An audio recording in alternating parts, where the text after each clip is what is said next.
매뉴얼이 책이라 할 수 있죠. 기능적 독서라 그럴까? 단지 문자를 읽고 뭐 그 떠오르는 게 아니고 어떤 그 읽고 나서 지가 뭔가 해석하고 지가 뭔가 행동으로 어떤 조립을 해야 된다든지 뭘 해야 된다는 점에서는 아이들에게 그 능동적인 독서, 지가 뭔가 해보게 되고. 아빠랑 같이 만든 거고요. 이쪽 거는 이제 조금 더 커서 만든 겁니다. 뚜껑이 없잖아요. 이게 조립식 컴퓨터라서 이게 안에 부품들을 제가 하나하나 다 갖다가 매뉴얼을 보고 조립을 한 겁니다. 전시장처럼 여러 대의 컴퓨터로 가득한 집안 거실. 신제품이 나올 때마다 직접 업그레이드 하다 보니 늘어난 것들입니다.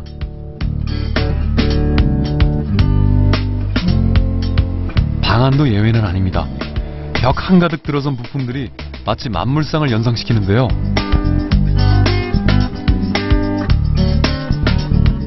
무엇이든 궁금한 건 직접 해보고 스스로 증명해가는 유근이에게 부모님은 든든한 지원군이 되어줬습니다.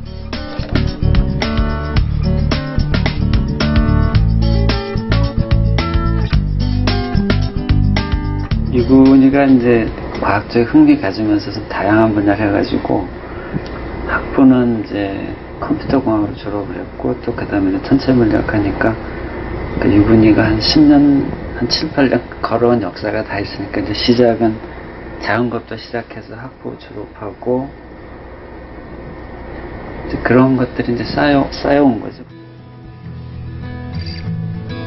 과학자의 길을 가고 있는 송유근.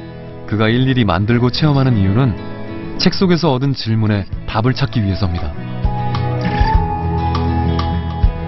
어린 아이들이 동화책을 볼 때 쥐와 사자가 있으면 그냥 사자는 귀엽게 생겼고 쥐가 더 사나워 보이게 그려놨잖아요. 그러니까 그런 경우에서 아이들은 사자보다 쥐가 더 무서운 줄 알고 그렇게 착각하는 경우가 생기잖아요. 그렇기 때문에 저는 그렇게 실제로 그냥 책으로 보는 것보다는 동물원에 가서 실제로 동물들을 보고. 9살에 대학에 입학한 천재 소년. 지금의 송유근을 있게 한 것은 끊임없는 호기심입니다. 그리고 그 호기심의 시작은 어린 시절 아빠가 보여준 책, 이 족보에서 시작됐죠. 아빠는 집안의 역사를 알려주려고 보여준 것인데 유근이는 이 속에서 질문을 찾아냈습니다. 커가면서 이제 달라진 게 자기는 그러면 자 올라가면 누구네요. 그래서 사실 저도 한 4대조, 5대조까지는 아는데 그 이유는 생각을 안 해봤거든요. 여러 가지 역사책을 뒤져보기도 했었고요. 이제 그런 경험들이 요즘에 와서 제가 공부를 할 때도 어떤 제가 모르는 내용이 나오면 다른 서적을 찾아서 뒤져보는, 그래서 알 때까지 계속 찾아보는 그런 버릇이 여기서 나오지 않았나 하는 생각이 듭니다. 책에서 질문을 찾는 유근이의 독서법은 그 후로도 계속 이어졌습니다. 바람이 밀어섰다고 갔다 오는데 그때 보면 날씨에 관한 그림책. 보통은 쉽게 넘어가는 내용인데 유근이는 이해가 안 된다는 겁니다. 비도 보이고 눈도 보이는데 이제 우리는 그냥 뭐 해 뜬 날 이렇게 끝날 줄 알았는데 이놈은 얘기가 그때 해 뜬 거는 봐서 알겠다.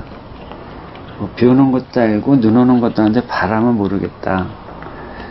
그러니까 결국 우리는 뭔가 해답을 줬는데 얘는 이제 거기서 질문을 찾아냈고 그래서 이제 바람에 대해서 고민을 한 거야. 이거를 바람에 대한 궁금증을 해결하기 위해 아빠와 함께 많은 고민을 했고 요트에 관한 책까지 공부합니다. 하지만 그 속에서 다시 질문이 생겨났죠. 결국 날씨책은 요트책으로, 요트책은 항법에 관한 책으로 점점 진화해 갔습니다.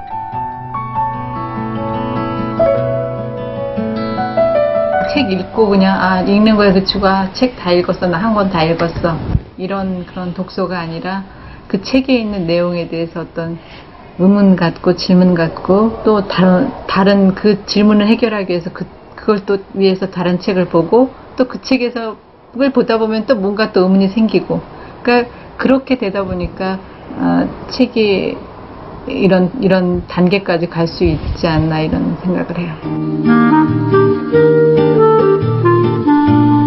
유근이가 호기심 해결을 위해 빼놓을 수 없는 것, 바로 직접 확인하고 체험해보는 일입니다. 오늘은 눈에 보이지 않는 바람의 실체를 알기 위해 손으로 느껴보고 조립한 요트를 호수에 띄워보는 중입니다.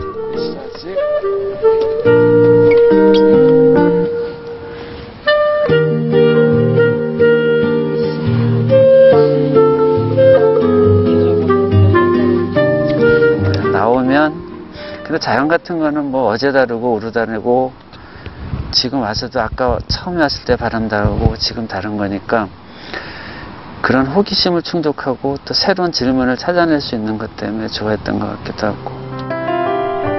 바람의 흐름에 따라 또는 바람의 세기에 따라 다르게 움직이는 모형 요트. 유근이에게 독서는 단순한 책 읽기를 넘어 세상을 읽는 공부입니다. 일단 바람이 궁금하다 그러면은 일단 이렇게 자연으로 나와서 돛담배를 띄워보든가 아니면 뭐 차가운 바람을 맞아보든가 해서 뭔가 의문을 던지고 다시 그것에 대답을 하고 또 이제 그걸 이제 가서 직접 가서 해보면 또 뭔가 의문이 생기니까 다시 책으로 가고 연쇄적으로 어쨌든 책을 안 읽을 수는 없는 거죠.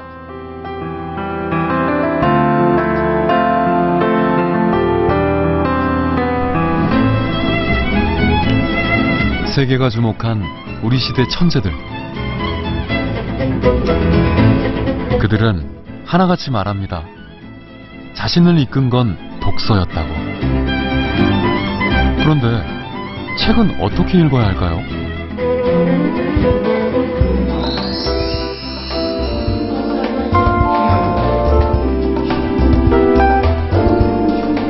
이 시대의 지성으로 불리는 이어령 박사. 많은 사람들이 묻습니다. 어떤 책을 읽어야 할까요? 책은 권장하는 게 아니에요. 친구를 너 누구 사귀어라. 아무리 부모가 아주 이 독재적인 그런 부모래도 독선적인 부모래도 너 누구하고 놀아. 누구하고 사귀어야 돼. 걔는 우등생이야. 이렇게 안 하죠. 친구는 지가 사귀는 거예요. 나가가지고. 그렇기 때문에 책은 부딪히는 거지 선택하는 것이 아니고 부딪히고 부딪히면서 자기가 올라가는 것이죠. 그렇기 때문에 독서만은 권장 독서나 이런 것은 독서를 저하시켜요.